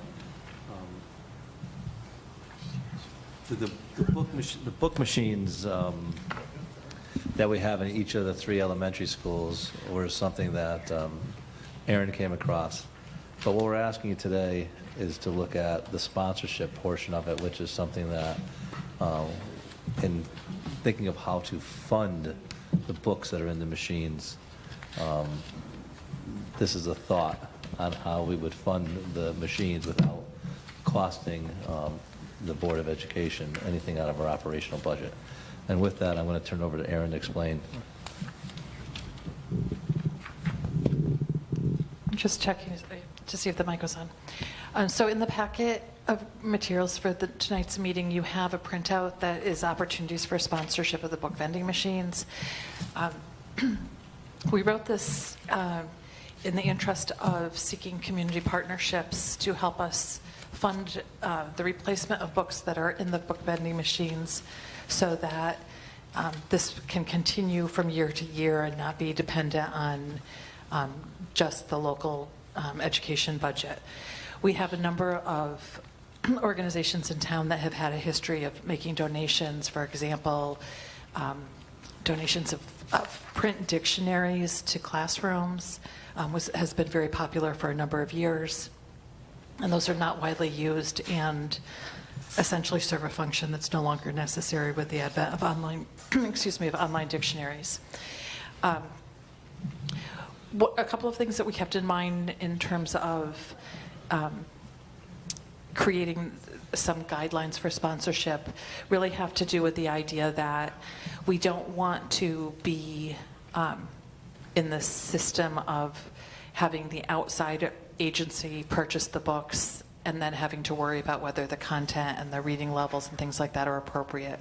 So it's more efficient for us to purchase the books. We have worked with Scholastic, which has a special project specifically around family and community engagement to offer reduced prices for texts. One of the major booksellers has actually come out recently with a vending machine list to assist districts in purchasing books that will fit into the machines. When you leave tonight, you can check out the machine that's right outside the Hubbard door. I want to say that Al and his staff have been awesome with this in that there are books that they wanted to make available for the kids that don't fit into the predetermined slots. And they have now a system to have a replica of the face of the book cover there so that we can make a book cover of any size book. The kids can use the tokens to have the book, the card actually fall down, and then they trade that in and get a book from the office. One thing that I also want you to know is that one of the very strong statements that I heard here from Al Souza was that the idea that literacy is not a privilege, and he wants to make sure that the book distribution did not depend on whether kids could afford books or that whether kids had only kids with good behavior got books or only kids that accelerated their reading growth, but that if we're trying to promote more literacy, that it's widely available. So each one of the 3 elementary schools has come up with a system either by dividing the school rosters and assigning numbers so that they can have all the kids that are number 7 come down today, or birthday celebration, so that we want books to be available for kids on a regular basis, and for everything that we know about encouraging reading lives of students depends on their interest and having choice in what we read. We know that that's a significant factor in having kids read. So with those ideas in mind, we developed a system with essentially 3 levels of book sponsorship. I hope that you'll all notice the alliteration that some of my colleagues missed in the naming of the book levels. And essentially what we're trying to do is to provide a way to recognize community members and organizations that choose to sponsor the books in this way, but also to make it something that can be routine and systematic for us to implement, so that it's not unduly burdensome on the support staff or teachers in the district that would be actually implementing that. So we thought that recognition in the newsletters of the district website, putting stickers on the books, putting one of those signs outside of the school where people now advertise pasta dinners and car washes, that we could say books for the vending machine were purchased by the Berlin Lions Club or whoever the organization is. And we also, you'll see in level 3 the idea that a book benefactor may send a flyer home to families. We were approached by an outside organization who was willing to write a check sort of on the spot for $3,000, but they asked if they could send a flyer home with their kids, and it was to advertise the YMCA camp. And you know that that's not a routine practice for us to send home hard copies. So that was something that they were looking for as a benefit, and that seemed like a reasonable benefit for someone who's making a large donation to the schools. The other thing that we've had some conversation around is how we will manage if any organization approached us that we thought might be unsavory in any way. So we did get language from the Terryville Plymouth Little League that has language that excludes sponsorships from organizations that are religiously based, that promote drugs, alcohol, politics, and firearms, or something like that. They have a specific listing of certain things, because we did not think, for example, if a vape shop wanted to sponsor books, that we would want all the books going home advertising vaping to our youngest citizens. So right now it's a proposal to you as the board for you to make a determination about whether this is something that you're interested in moving forward with, what other considerations you might want us to look at.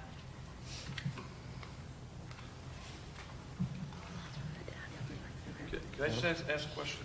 Because I'm not familiar with the vending machines. So the vending machine now, it's not like you're putting a specific amount of money in, it's just the vending machine that, and if you say you had a token that you're given, you'd be able to select the book, is that? Yes. So there are tokens that have Inchy the bookworm on them, and Inchy the bookworm says, "I love books." Yeah. All of the books in the machine cost 1 token, and the students will be able to get the tokens either because it's their birthday month or because it's all of the, like a 10th of the school's opportunity. So the idea is that there will be regular routine opportunities for students to get books through the book vending machine. Okay, and is there room on the actual vending machine as well? Is that what you're talking about? Is there room on the vending machine to say that this one's books are donated by, or are you talking? There is, depending on where the book machine is located, because some of them are up against a wall. Yeah. So the one out here, for example, has one side against the lobby doorway. There is room on the side that's more towards the office door if we wanted to put something there. But part of our concern was that if we just put it on the machine, that you would have to physically be present in the school to see that recognition. So we were trying to think of ways that the recognition would be sort of pushed out more into the community. Thank you. That's helpful. I mean, I would just ask, from a language standpoint, to make sure that we're covered as far as being able to deny somebody the right to donate money, depending on what kind of business it is. Number two, making sure that we're not in any kind of legal issue with, I can't imagine, because it's like no different than having the boosters or anything else. There's the man right there. Well, I understand that. The clock has not started yet. Old. You said legal. I understand that you're going to speak more about this later in the evening. But yes, that was an immediate question, that if you had, like the example that I gave of the vape shop, that there might be a concern about that. And then the last point is that if this is successful, what else could we be doing? What else could we have sponsorships for? Uh-huh. Car washes. And pasta dinners. Well, that's the conversation. That's the conversation. Yeah. So I will say, we already have some ways, for example, when we have a drama event at the high school, people buy advertisements in the program. So there are a number of ways that we already allow parents or community organizations or businesses to get some sort of recognition for making a donation. Part of the idea of putting this together was that we wanted to be able to get it out to people so that they know that this is an opportunity. Okay. If I may, I mean, the only thing I just wanted to bring up, and I don't know if there's the answer, but in terms of the unsavory, I mean, obviously, I don't think we want a vape shop. That's a kind of extreme example. And in terms of community partners, I mean, certainly YMCA would be a wonderful one. But I think we need to figure out a way of, what about McDonald's? If McDonald's wants, are we having signs about McDonald's outside of the schools? Are we sending them flyers of McDonald's? I think those things we kind of have to work out and think through.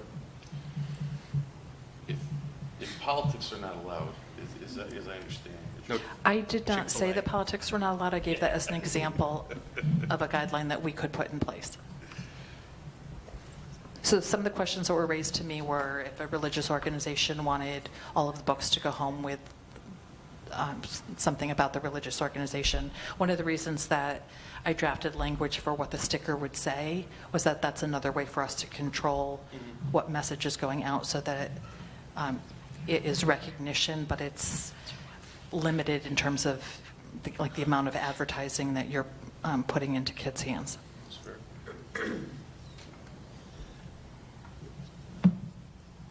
I have a question, not about sponsorship, but about the book vending machines, which I will say my daughter was, I think, one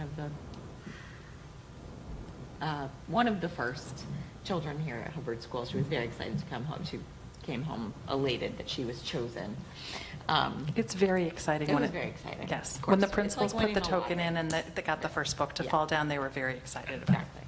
But my question is, and this is, again, not related to sponsorship, but is there anything in place right now to sort of guide children to choose books that are appropriate, at their appropriate reading level, and not just, I'm pretty sure she chose her book because she liked the way the cover looks, which was not a bad choice, but at the same time, I mean, it ended up being fine. But at the same time, I'm wondering if there's anything to kind of guide kids.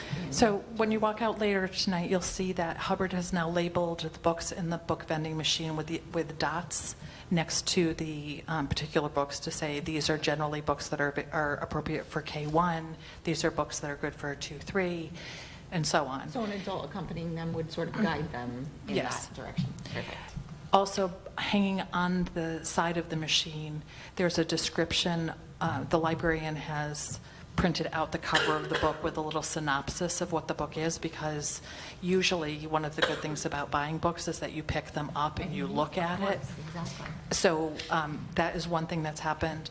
At one of the other schools, the librarian has made a display outside of the library media center to highlight some of the authors and books that are in the machine for those very reasons.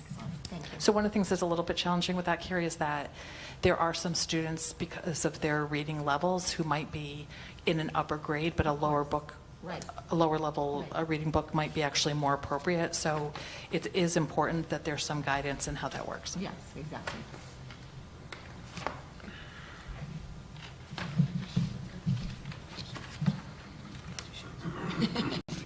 Maybe for me. I do want to tell you just one other thing.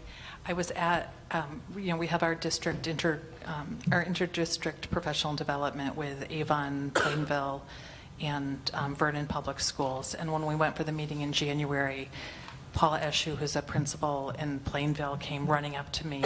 She said, "Drat you, Erin McGurk." And she had contacted the book vending machine because she wanted to be the first in Connecticut to have one. And the people from Global Vending said, "Oh, sorry, Berlin's way ahead of you on this." All right, feather in the Exciting. cap.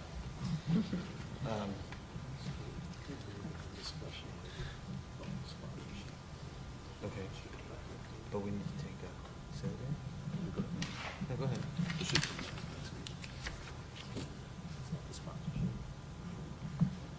Can I assume that some discussion later on is going to determine how we move forward? Yeah, That's exactly that's exactly what we were silently Thank you, Adam. discussing. We're moving this Need some along. discussion with Yep. Mr. Mills on this. Right. At this point, we need to take a recess? No, are we doing No. that? Oh, you want to do Thunder Moon first? All right, lay it on us. Okay, so as you were aware, last year, we attempted to use McKee. Camp Thunder Moon has been renting since being in the Berlin Public Schools at Moreland Hill. The thought was that would be a revenue stream for the school district. Lo and behold, we found out that because the town owns the building, the funds would actually go to the town. But regardless of that, we still believe we'd rather have the funds here in Berlin offsetting whatever it offsets. So we've met with the YMCA. We've looked at Willard as the school that they would use the lower level of Willard by the fields. They would use the lower level of the classrooms and potentially the gym on rainy days for their camp. So Camp Thunderman, which used to be at McGee, would now be at Willard. And there we just wanted to update you regarding that. And I don't know, Jeff, if you want to add anything to that? No, just that, we have to handle the building usage for all our facilities. We obviously do rent out things. This is a larger scenario, which is why we thought we'd bring it to you. I think Brian basically covered it all. It's about 200 participants per week, 40 a day or so. They're going to go from June 24th until about mid-August. And we have a lease document that is actually that lays out what they can use and what they can, and has all the appropriate lease items. They have a deposit. The cost is $20,000 per summer is the lease rate. As Brian suggested, that goes in. By the way, it's a net amount that goes to the town, so if there are any particular expenses that are dedicated directly to the against the lessee, we would be paid for that. It has the normal insurances, indemnifications to us, and all the things a lease usually has. It can't be, although it's a 5-year lease, it can't be canceled on 90 days notice. And I thought it was very good that in the lease they talk about supervision of their people. Of course, the Y's very, very good at this, and taking all that information away from us. The only thing we're providing is custodial and trash pickup. And again, if there's any additional cost to us on that, we get it netted out. So it's really just to tell you that we're doing our best to use the facilities appropriately for operations like the Y, which we do have a relationship with for many years with before and after school, and also our academy. So if there's not any other questions on it, we're just letting you know that we're going to have a lease. I have a question. You said it's a 5-year deal? Yes. Is there inflation included on an annual basis for their fee? There isn't at the moment. Should there be? Lease isn't signed yet. I think there should be some, I think there should be some kind of inflation on an annual basis. We can consider it. I haven't spoken to him about it yet, but like I said, the lease is agreed upon. It isn't executed yet, and I'm certainly willing to bring up some other things if anybody would like to mention.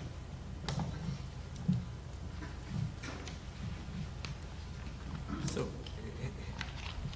if I go back in my history, I know that Camp Thunder Moon was always at McGee Middle School. I mean, at least 25 years ago it was. When did that change and why? Do we know that? I don't know. I don't know why it left McGee. I'm not aware of why they went to Moreland, unless they got a better deal. I'm not sure. It was. I know that it was held at McGee for years and years and years. So. Okay, now we take a recess. Okay. So do you want to walk down to the PP3?